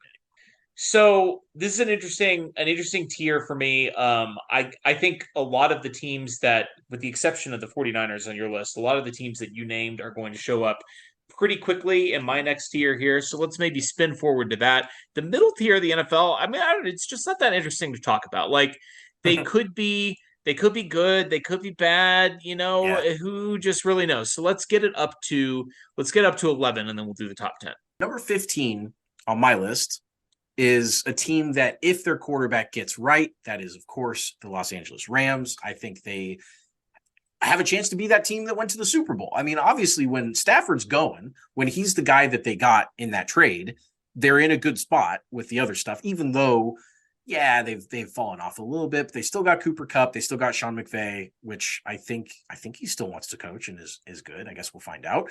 Number 14, here's where I have Cleveland. This is what I would say a little bit of I was a little apprehensive to put them this high. I don't want them to be this high. Obviously, fuck Deshaun Watson forever. Right. But I do think that there's a chance that they're decently pretty good. And they got Elijah Moore last year or this offseason. And I mean, we'll kind of see how it goes. 13. This is a really funny one for me because I have the Bears here and you have them way up at 29. And that, I think, just means that I believe in Justin Fields a lot more than you believe in the Chicago Bears, which is fair because Justin Fields is clearly the star of the show. I don't. Yeah, you're not knocking Fields. You just don't think they have much else around. I don't know what Justin Fields is yet. I'm waiting. I think he's fun. So I was in on Jalen Hurts before this year. Like I thought that Hurts was going to take that step forward. This is Fields is like my Hurts this year. I think he's going to be really good. I don't think he's going to take him to the Super Bowl, but I think that he's going to ascend to be like a top 7-8 quarterback in the NFL, which is a high bar.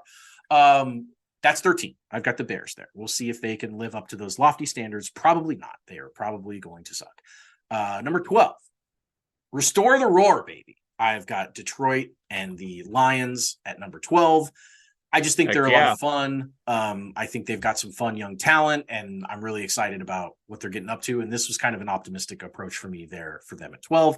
And then finally for number 11, I have the Fighting Tuas and the Fighting Tyreeks and the Miami Dolphins at 11. I think they're good enough to make the playoffs. I think they're kind of that lower, obviously 11. I mean, I'm going to be AFC heavy on these top 10 as we both are. So maybe 11 if you're still probably like the 8th AFC team there. So they're right on the cusp. But I think the East is gettable for them, not to win, but to win some games against the Patriots. And I think they're going to be able to beat the Bills at least once. So I've got Miami sitting there at 11. What is your 15 through 11? Yeah, so it's interesting where we intersect since we took different approaches to this. So I have the Patriots at 15, who were just in your previous tier. I have the Steelers at 14, who you had a little bit lower. 25. I had them pretty significantly low, right? And that's Pickett. Again, yeah. I mean, that's Kenny Pickett. But I think a good roster. Obviously, Mike Tomlin has never had a losing record ever as a head coach. So this year, yeah. I mean, he's going to, is what I mean. Yeah, we'll see. I mean, I thought that last year when they were 2-6 or whatever. Yeah, right. They pulled it out. 2-8 or whatever, and they pulled it out. Yeah. At number 13, I have the Lions, so we're very similar in terms of the roar being restored. Hell yeah. There. At 12, I have the Seahawks, the team that squeaked in ahead of the Lions in the playoffs last year. I think the Seahawks, I don't know. I mean, I think they're kind of sneaky good. Like, I obviously. You had them a little bit lower down. I mean, you had a 16, so not a huge gap there. But I think they've added a lot of talent thanks to Denver. Trading them a huge haul for Russell Wilson, and they hit on a lot of those picks last year. I think they're going to be good. I mean, I have them and the Lions very close, but Jared Goff and Geno Smith, a fairly similar tier of quarterback there, and you obviously had them just a couple of spots apart as well. So, number 11, I have the New York Jets. So you have Miami a little bit lower. I have the Jets a little bit lower as the low man not the low man. We both have the Patriots as the low man in the East, but third finish. Yeah, the third place team in the East. I have the Jets. I think the Jets are a good roster. I think Aaron Rodgers probably still has something in the tank, but it's really hard to know when you get up to that age what he's going to look like. And I think I'm not going to compare him to Russell Wilson because we both knew to some degree, not necessarily to the degree that it actually happened, that Russell Wilson was not going to translate necessarily, right? And I think we really have a different view on Russell Wilson as a player and what he did in Seattle based on what he did not do in Denver last year, which is be good at football at all. And I think obviously Aaron Rodgers plays a much more conventional style of quarterbacking and is very good at playing that more conventional style of quarterbacking. So I don't think he's going to fall off a cliff, but I had the Jets at 11. So moving into our top 10, I'm going to go ahead and give you mine. I'll switch up the order here. I had the Dolphins at number 10. Sure. So very, we're very only close, only one spot apart here. I think a good roster. I think, what they've added on defense is really maybe what I'm most interested to see because we know if Tua's healthy with the firepower that they have with obviously with Jalen Waddle and Tyreek, and really like that's it. They added a good, really super fast running back in the draft as well. So that'll be interesting and fun. But like, I'm really interested to see what Fangio does with that defense. Vic Fangio, 2003 Houston Texans defensive coordinator, Vic Fangio. At number 9, I have the Chargers, which interesting. I would say. I don't know. Is it low? Is it high? Obviously, I have a ton of respect for Herbert, and I'm really interested to see what Kellen Moore does with him because obviously Joe Lombardi was a disaster, and I just I want to know how much of Herbert's conservatism is Herbert versus Joe Lombardi, and I think we'll find that out with Kellen Moore at the helm. 8, I have the Cowboys. It's mostly on the strength of the defense there. Mike McCarthy, basically Sean Payton in charge of the Broncos there. So, I said the Broncos. The Cowboys. Sure, might as well be. Same dude. 7, I have the Jags, Jacksonville Jaguars. Obviously, the kings of the AFC South now, the only competent team in either South Division in either conference. So, kudos to the Jags. Number 6, I have the Baltimore Ravens. So those are my 10 through 6: Dolphins, Chargers, Cowboys, Jags, Ravens. One NFC team there. Yeah, I mean, I think that's pretty solid. I'm going to look pretty similar to you. I do have the Minnesota Vikings a lot higher than you do. You had them 19, I have them 10. We've talked about how I think that they were obviously as bad of a 13-win team or whatever they were last year as there's ever been in the NFL. They had negative point differential, all that stuff. But I was rating these a lot on quarterbacks, and I just realized when you get to this point, I don't think Kirk Cousins is great, but I think he's probably the 10th best quarterback in the NFL. I think that's roughly where I would slot him. I mean, honestly, it's weird, but I don't necessarily think that's unreasonable. I'm looking at the teams you rank below them, and maybe Deshaun Watson. Obviously Deshaun Watson. Not last year's Deshaun, but not last year. Matt Stafford, but not last year. right. Those guys, I see their potential, but I can't put them over a team like the Vikings right now. Just if I'm really heavily emphasizing quarterbacks. So I do have Vikings at 10.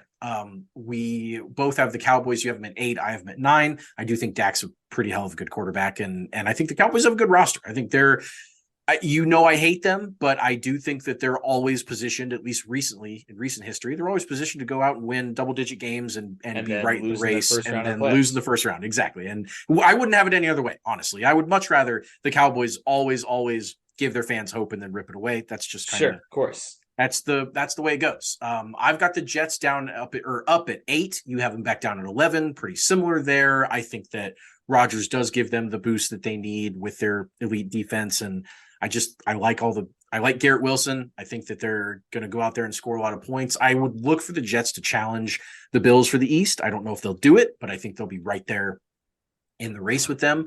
Number 7, I've got the Baltimore Ravens. You have them at 6. I think that Baltimore is really, really good.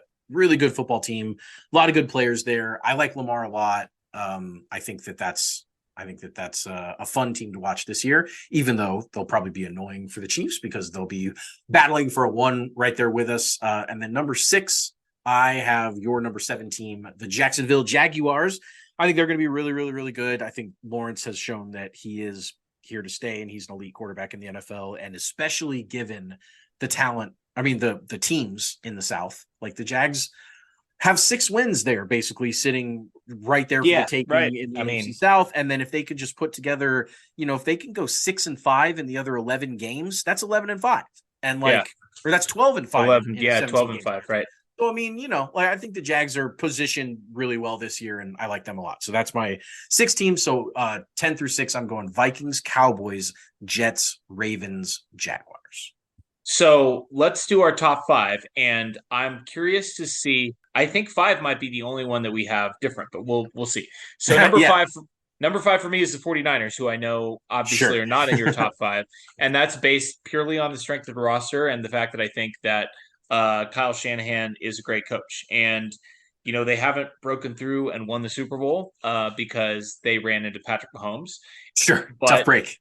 But yeah, tough break, toughest break really that you can't have. So, Jalen Hurts and the Eagles found out about that. The 49ers certainly know about that, but the offensive firepower on that team is outrageous. And I am worried about the quarterback situation, and I'm worried about the turnover on defense. Obviously, they lost D'Amico Ryans. They lost Saleh before that. Charles Omenihu. Right. They lost Charles Omenihu, who's a Chief now. And their offensive line is kind of like, aside from Trent Williams, pretty gross.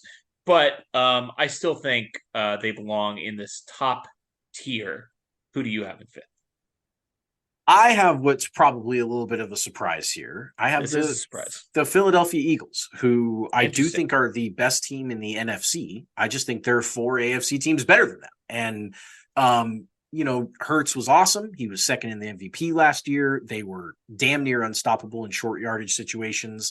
I just don't know if they can do it again. I don't really know why. I'm putting them at 5. It's not like I think they're going to suck this year, but I just feel like if I were to put all these teams head to head and, had to win a game, I would not put any of the teams I have 1 through 4 below the Eagles on my have to have it games. And so therefore I've got them at 5.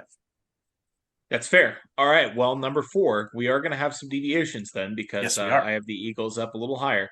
I have the Buffalo Bills as the number 4 team in the NFL. I think, obviously, Josh Allen at his peak is great. It's going to be interesting to see how he looks, a year removed from the elbow injury, or a season removed from the elbow injury, not quite a year, but it's going to be really interesting to see what he looks like. It's going to be interesting to see what this Bills offense looks like. Obviously, if Von Miller can come back, if he can stay healthy for a whole season, what that does for their defense. But I can't get over the way they looked before DeMar Hamlin went down against the Bengals, because you and I were both outspoken that the Bengals were going to roll them, that they were drastically outplaying the Bills in that game. And we had Bills fans telling us, it was the first quarter, you don't know what was going to happen. I was like, yeah, but sometimes you just watch 2 teams play football and you're like, this team is much better than the other team. And if I watch this game for 60 minutes, I can tell you what's going to happen.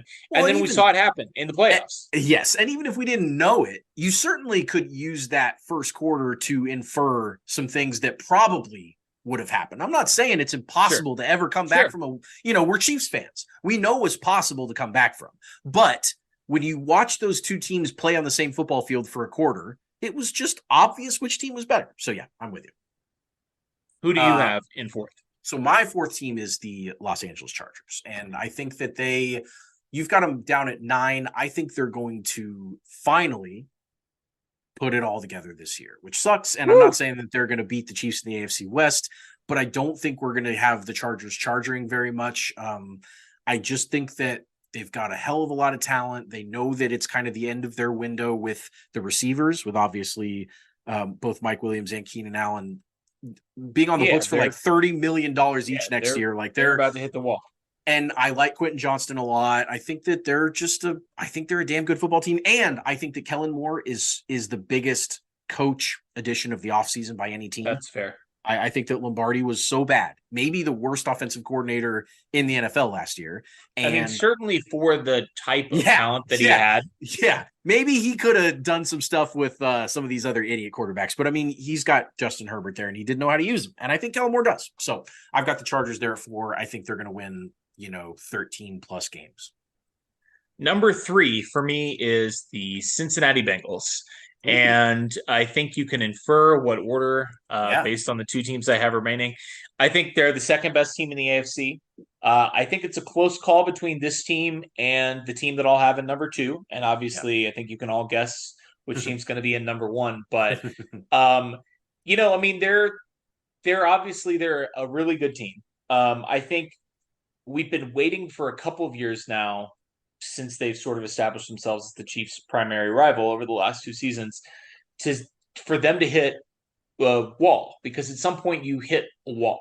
For the Chiefs, it was 2020 losing in the Super Bowl, and then the start of 2021, I would say, was when the Chiefs and really the middle point of 2021, where the contracts started, the contracts, not even necessarily that the quarterback started to get expensive, but the guys that you brought onto the team to build around the quarterback before you had to pay him, Frank Clark, Anthony Hitchens, guys like that, Sammy Watkins, those contracts starting to catch up with you a little bit. And, the Bengals lost some players. They lost Jesse Bates. They lost, I think, all of their entire safety room. They had to turn over their entire safety room. They lost Von Bell. They lost Jesse Bates. But they still have the same coaching staff intact. They obviously still have Joe Burrow and T. Higgins and Jamar Chase, and maybe they'll have Joe Mixon. I don't know that necessarily really matters. They have Orlando Brown Jr. now. It's a fun rivalry. I can't wait to play them again, but I have them at number 3. Sure. I think that's pretty reasonable. I have got your number 4 team at number 3, the Buffalo Bills. I think that the Bills are still really good. And even though I think that they've shown signs that they're not ready to dethrone the Chiefs as kings or even as AFC's champ or anything like that, I think they still present a lot of problems, especially for a lot of other teams. Like, I'm not really worried about the Bills when the Chiefs match up with them, even if they do beat them in the regular season or whatever. Like, that's just not really a matchup that gives me the same type of juice that the Bengals matchup does. But sure, of course, how could it? But the Bills, historically under this regime, have beaten the absolute piss out of bad football teams. That's where they they get there. That's where they make their mustard. And I just feel like that equation still works for them. And I think Josh Allen's still going to go out there against mediocre to bad defenses and light them up and do what he does. And they're going to win a lot of football games. And I don't know if they're going to win the ones that matter. And in fact, I think they probably will not win the ones that matter because they're the Buffalo Bills. But I think that they're good enough to slot them in a top 3 team in my power rankings. So I've got them at 3rd. I have the Philadelphia Eagles at number 2. And, that leaves number 1, of course, to our defending Super Bowl champion Kansas City Chiefs. I mean, it's chalk. It's cliche. It's trite to have the, 2 teams that played in the Super Bowl. It's top 2 in the power rankings. But I think no matter how you slice it, the Chiefs have to be the favorites. We have Patrick Mahomes. Nobody else has Patrick Mahomes. We have Andy Reid. Nobody else has Andy Reid. I mean, it's a really hard to. I was reflecting on this. Just one of those, million Twitter debates that you get into. And it's like we have the best quarterback and we have, I think most people would say right now, the best head coach. This is sort of the time when you get off-season content where people are ranking GMs, they're ranking coaches. And I think, Bill Belichick is still the greatest coach of all time to me. Certainly. But if you ask me which coach is better right now, it's certainly Andy Reid. And when you have the best head coach and the best quarterback, you are the best team, period, end of story. And that is where the Chiefs are. I think the Eagles So Eagles over Bengals for me. Obviously, those are the last two teams that the Chiefs played, and they beat them both, and they beat them each by a field goal. And one of those was on a neutral site, so I guess you could say in a way that that the Bengals played us closer, considering that was in Arrowhead. Mhm. But the Chiefs also were dealing with a lot of extenuating circumstances in that game that they didn't necessarily have to face in the Super Bowl. I mean, their injury situation was worse. Yeah. To me, the tiebreaker is not what we saw from these teams last, but everything that's happened in the offseason. I think the Eagles had a great offseason. I think they had a great draft. Like Hell when of a you're draft. the Bengals, I mean that's like a mom and pop organization, and they've done a good job of bringing in talent. But the Eagles are so proactive. I mean, the reason the Eagles got Jalen Carter is because last year, a couple years ago, they got a spare first round pick, and they've been spinning it, for a couple of seasons. They end up with, the number 9 overall pick, and they're able to get Jalen Carter out of that because he was in a fatal car racing incident, which I mean, it's a pretty dicey situation, but he's a super talented player. So, they're not afraid to take swings on guys like that. I mean, for you, obviously, you're doing more of a quarterback centric thing, and I think Joe Burrow's a better quarterback than Jalen Hurts. But the roster for me, the Eagles, I think, still have the best roster in the NFL and a damn good quarterback. They're a great team. We were lucky to beat them, and I don't want to say lucky because that implies that we shouldn't have beaten them. Ah, But you I could mean, be lucky and deserve it. I yeah, mean, right. We were fortunate to beat that team in the Super Bowl. I mean, certainly. that team is a hell of a good football team, and I think they have a chance to be, even if their record doesn't show it, because they had a very easy schedule last year and very, very fortunate injury luck last year. I think they have a chance to be a better team this year. So I have them at number 2, Chiefs at number 1. Who you got? Yeah, certainly a solid argument for sure. I think the reason that I have the Eagles at 5, I said that I trust the other teams above them to beat the Eagles in a game, and I still would, but I think the Eagles are a hell of a football team, and I think all of these top 5 teams that we both have are great teams. And I've got the Bengals at 2 and the Chiefs at 1. Not a lot there that hasn't been said as far as just what both of these teams bring to the table. Joe Burrow, Patrick Mahomes, they're the class of the NFL right now. These two organizations, along with the Eagles, certainly are. They're the teams to beat. They're the teams that everybody's circling. It's funny to say that about the Bengals, who have not ever won a big game. They're who they think going to beat them Bengals is always some team. Some team always beats them, but just the way that they are constructed right now and the way that they play football, I mean, they're a hell of a team. And so I've got them at 2. And of course, it's always sunny in Chiefs Kingdom.